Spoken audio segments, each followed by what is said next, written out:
అదే RTV app వార్తల్ని క్షణాల్లో చదివే అవకాశం ఉంటుంది. ఒక న్యూస్ పేపర్, ఒక టెలివిజన్ ఛానల్ మీ చేతుల్లో ఎప్పుడూ ఉంటాయి. ఆంధ్రప్రదేశ్లో దేవాలయాలకి మంచి రోజులు వచ్చాయి. గత ప్రభుత్వంలో పూర్తిగా హిందూ దేవాలయాల పట్ల నిర్లక్ష్యంగా వ్యవహరించారు. హిందూ దేవతా విగ్రహాలు నరికివేయడం జరిగింది. హిందూ పవిత్ర రథాలు దగ్ధమవడం జరిగింది. తిరుమల క్షేత్రాన్ని కూడా ఒక రాజకీయ పునరావాస కేంద్రంగా, ధనార్జన క్షేత్రంగా, ధార్మిక క్షేత్రాన్ని మార్చడం జరిగింది. ఈరోజు మా ఎన్డీఏ కూటమి అధికారంలోకి వచ్చిన తర్వాత పూర్తిగా ఆలయాల్ని ప్రక్షాళన మేము మొదలుపెట్టాం. ప్రక్షాళన కూడా మా ముఖ్యమంత్రి గారు చంద్రబాబు నాయుడు గారు తిరుమల నుంచి మొదలు పెట్టడం జరిగింది. ఇది ఒక శుభ పరిణామంగా మేము భావిస్తున్నాం.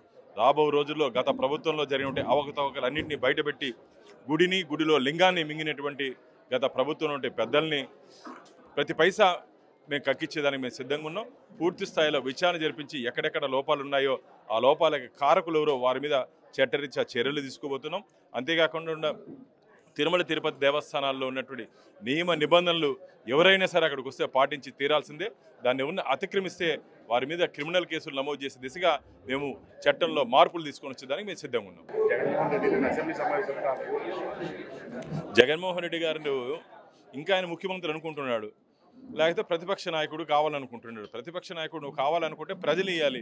కోర్టులు, అంతర్జాతీయ కోర్టులు, హైకోర్టులు ఇవ్వవు. జగన్మోహన్ రెడ్డి గారు నీకు కేవలం 11 స్థానాలకి ఆంధ్రప్రదేశ్ ప్రజలు నిన్ను పరిమితం చేశారంటే నీ పరిపాలన, నీ పనితీరు ఏ విధంగా ఉందో ఒకసారి నువ్వు బేరీ చేసుకో అని చెప్పి భారతీయ జనతా పార్టీ జగన్మోహన్ రెడ్డిని సూచిస్తాను.